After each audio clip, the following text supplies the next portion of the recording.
I believe that it's time for another disclaimer. Almost everything I say in these videos is strictly based on my own understanding. It is not backed by any facts, any research, analytical approach, or education in writing or storytelling. It is strictly there for me, for how I would like to approach creating my own story. I am definitely going to be repeating myself. Some of the points I'm trying to get across might not make sense, they might be incomprehensible even to me, much less to someone else listening without having access to my scrambled mind. I've definitely made mistakes, used just incorrect words, phrasing, misused certain idioms. As one of the primary reasons to create this channel was to improve my English, and I'm aware that there are still limitations. I haven't made as much progress as I would have liked. So, yes, a fair warning.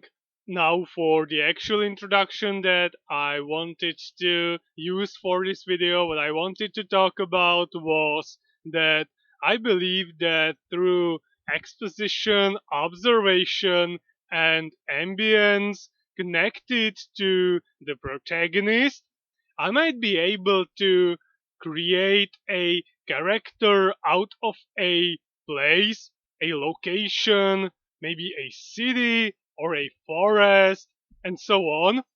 Through interacting with the protagonist, this quote unquote side character could become somewhat real within the story.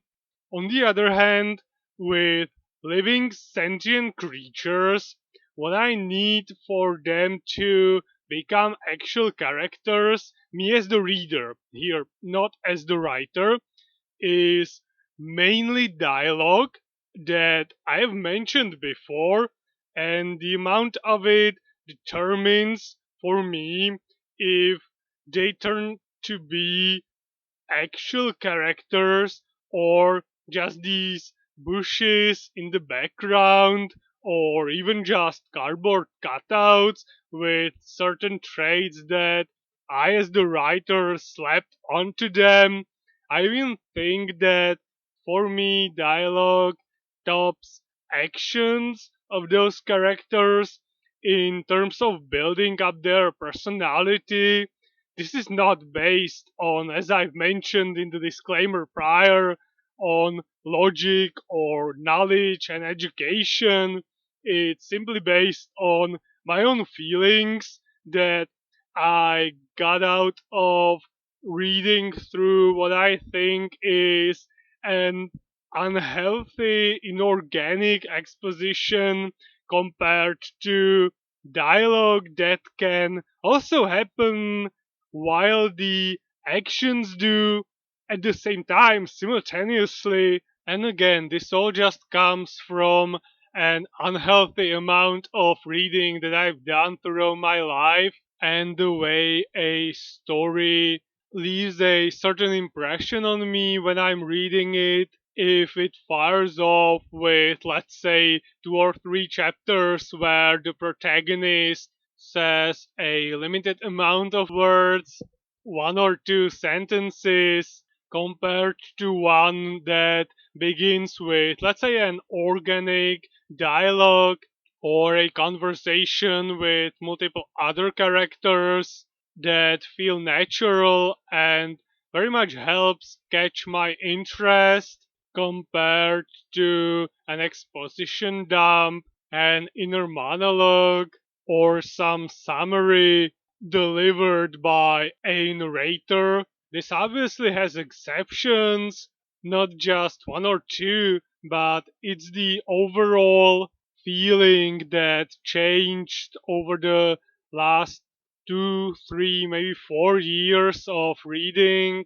The impression that these two different approaches leave on me definitely shifted.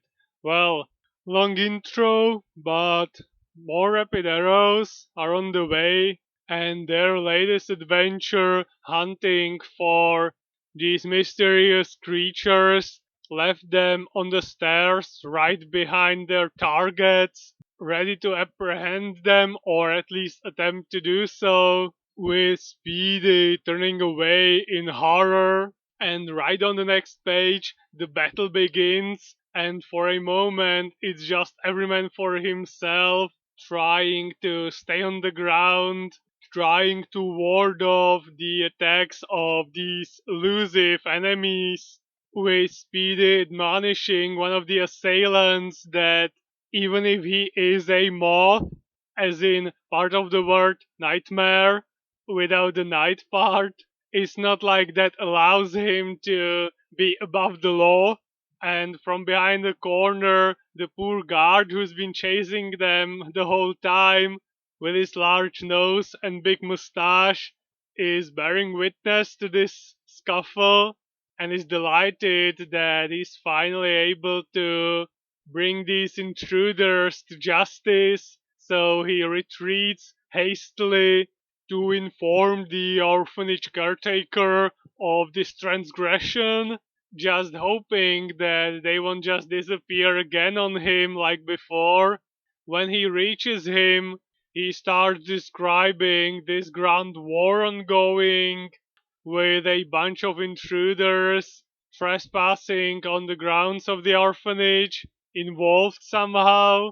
This all is seen by Tonda as well, and the other boys of the room that invited the Rapid Arrows, who are all following the director and the guard towards the crime scene.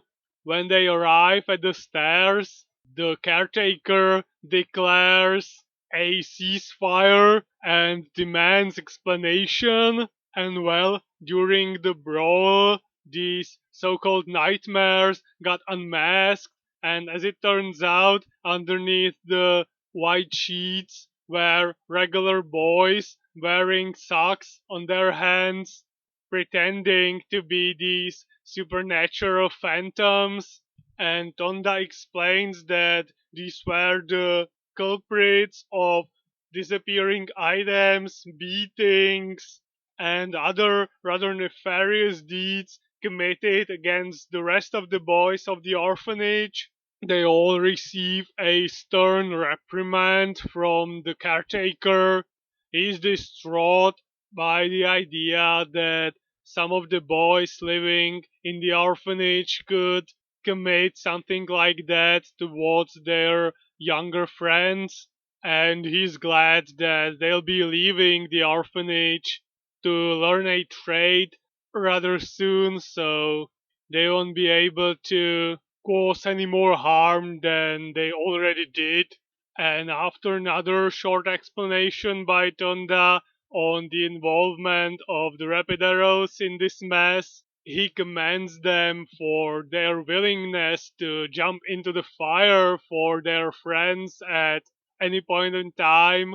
And when they are leaving, this time through the front door of the orphanage, both Bohosh and the guard see this, with Speedy leading the exit, pompously even beckoning towards the guard, with his head held high, which after the trauma he's experienced at the hand of this poor doorman might even be understandable.